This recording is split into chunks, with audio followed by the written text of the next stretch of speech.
In this video, I want to give you a step-by-step process that comprises of 7 steps that you can use to optimize your sleep to raise your energy.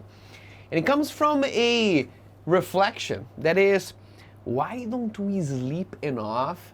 Well, we all know we should. Sometimes I think it's because there's a little bit of pride that we learn to build in not sleeping. You know, when you say I can perform well at work and I sleep 4 hours a night, that, you know, people just fill up their chest to say things like this.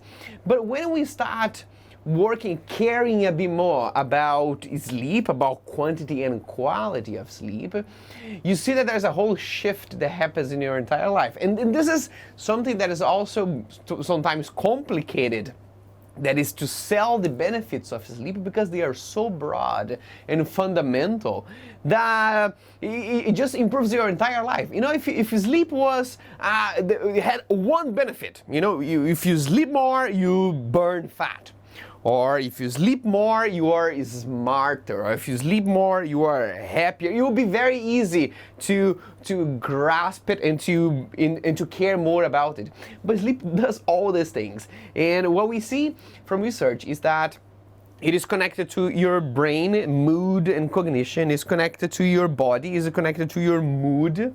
And it improves everything that you do better, a lot better when you sleep. And sleep deprivation is some of the things that are shortening your life, increasing your stress levels, and is an indirect probable cause for most of the problems that we face later on in life. There are different ways to optimize our sleep, but usually when I work with someone, there's a step-by-step process that I go through that I learned by tracking my sleep. So this is a device that is called the Oura Ring. It's not the only one, but it's a really good device that tracks quantity and quality of sleep in your nervous system the next day, that I used to study and master my sleeping habits based on what we have from science and what we know that works and what doesn't. What I found out that the first step that makes the most difference when you want to start optimizing is having a fixed time that you wake up every day, including weekends. And when I am working with someone, I know that this is a very sensitive topic. And this has to do with your circadian rhythm. And we know that a lot of internal processes inside our bodies, like hormones or the way the organs work, and in things like our mood and energy, they have a biological clock. They have a time to start and they have a time to finish. And amongst all of these things are our levels of cortisol and melatonin, that are hormones managing our energy through the day and our ability to fall asleep and have quality sleep at night. Cortisol raises in the morning. This is when you wake up, or is supposed to raise in the morning. And it starts to decrease throughout the day when it follows a natural pattern. And when it starts to fall, this is when you get a raise in melatonin in the evening that makes you sleepy and gives you quality sleep. This happens when everything is regular. But if you are sleeping or waking up every day at different times, you dysregulate the pattern of cortisol and melatonin. It can get to a point that it turns the opposite. You know, you are feeling sleepy when you should be alert, and you're feeling alert in the evening when you should be sleepy. It's more or less like jet lag without really moving locations. But if you wake up in different times during the week, including the weekend, 2 or 3 hours is already enough to cause you this little jet lag effect. So the first step is putting an alarm clock for the time you need to wake up, and you figure this out based on your weekdays. Because you have a time that probably you need to get to work, and before that time between is waking up and getting to work, you have a morning routine. Maybe you have breakfast, maybe you do some exercise.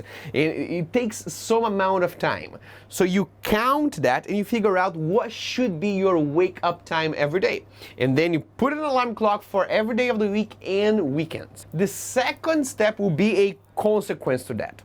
You know, let's say that my wake up time is 7:30 every morning. If I go to bed in the weekend at 2 a.m., but I still have my alarm clock at 7:30, I'll be pretty tired the next day. So at some point, I'll need to work backwards to give my body enough time to sleep. So the second step is to find out how many hours of sleep I need so that I can wake up at the right time without an alarm clock. I just start counting 7 hours before the wake up time and go to bed at that time and see if I wake up with the alarm clock or not. If I did, that means that I probably need a little bit more sleep. So I count 15 minutes back, now 7 hours and 15 minutes in the next night, or 7 hours and a half, 8 hours. And eventually, if I start working backwards, there will be a time that I will wake up right at 7:30 without an alarm clock. I will keep this for a couple of days to figure out how much time of sleep I need. It's different. Not everyone needs 8 hours or 8.5 or 7.5. There's a range of time that is different from person to person. So working backwards now gives me the time that I should go to bed so that I can sleep enough and wake up every day at the same time. So this is the second step. The third step is now building an evening routine.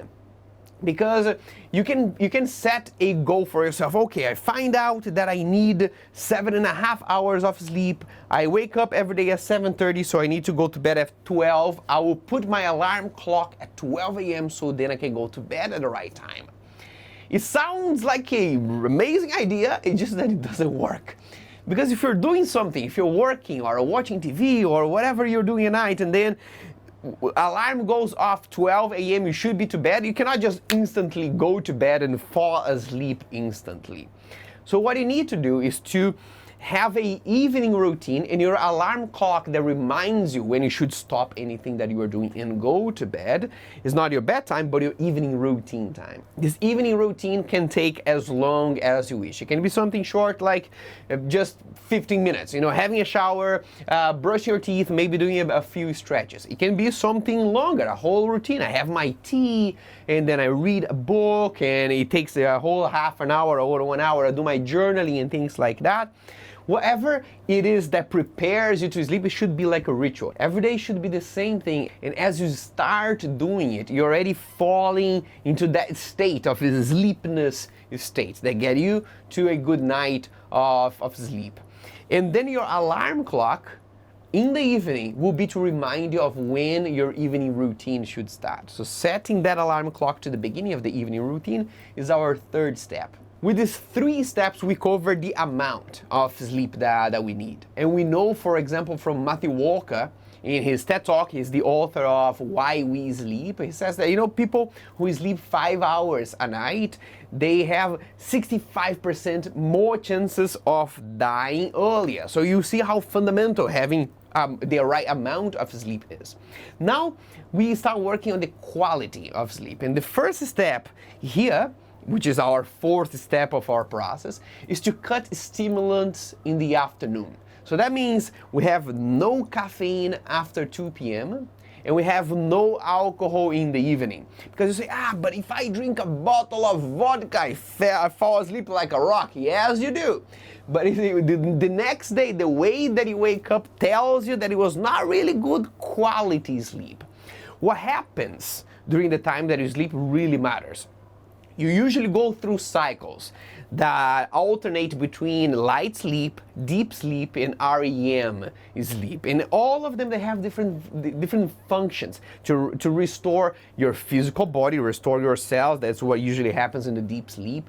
Restore your emotions and all, go through all the events and the learning points that you have in the day, filter what matters and throw away what doesn't, so your mind can focus and is available to learn more the next day. That's usually what happens on REM sleep. And all the maintenance of the body, they depend on having more or less 5 cycles of this sleep. And something that disturbs these 5 cycles is the use of stimulants during the day. We talked in more detail about caffeine in our previous video. So if you haven't watched that one, I really recommend that you do. You can go right here. And there we talk about stopping caffeine after 2 p.m. So it doesn't wake you up earlier. It doesn't disrupt your cycles of sleep. And for example, If you miss a cycle of sleep because you woke up earlier than you should, you may lose up to 1/3% of your cognitive abilities of the next day.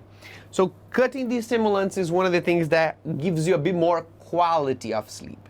The fifth step is cutting another thing that also disrupts the quality of sleep at night.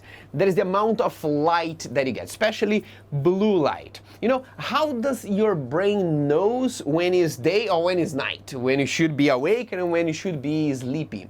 Usually it's because when the sun is out there, that is the frequency of light that touches our retina. And 200,000 years ago, when we lived in the wild and there were no artificial lights, that was the only signal that we got to know that we should run all the daily process, all the awake and alert processes of the body.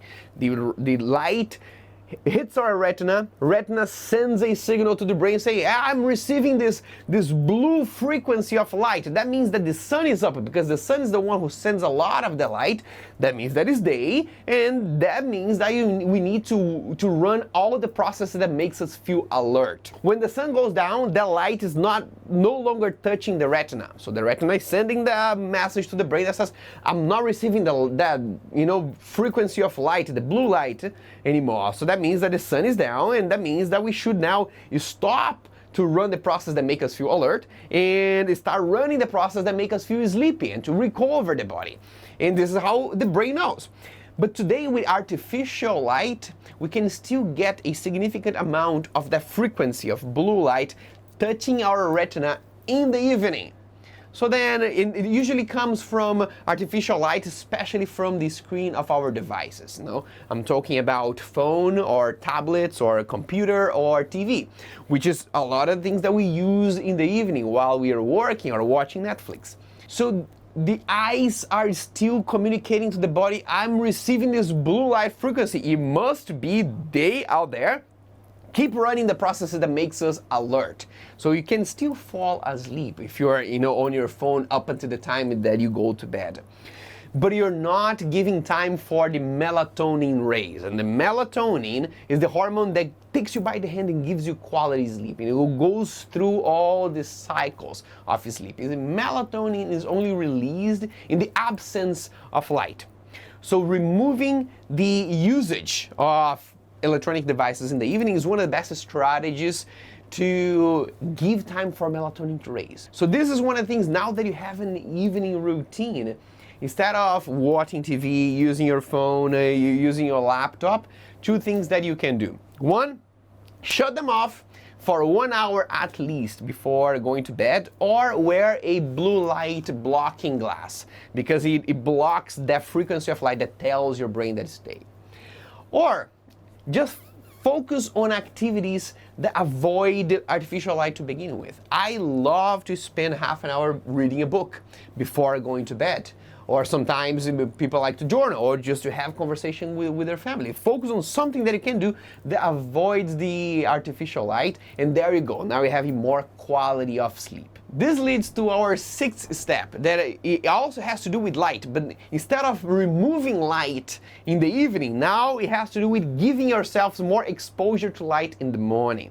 Because now in modern life, we sometimes stay indoors all the time, and we're not getting as much blue light from the sun when we should have, to tell our bodies that it is now day and we should run the process to make us feel alert. So the main action here is when you wake up, right after you wake up, get some sunlight shining on your eyes. Go outside for a 5-minute walk. The more you can spend under the sun or with the exposure to sunlight during the morning, from the time you wake up all the way to 12 p.m., the better your sleep quality will be at night.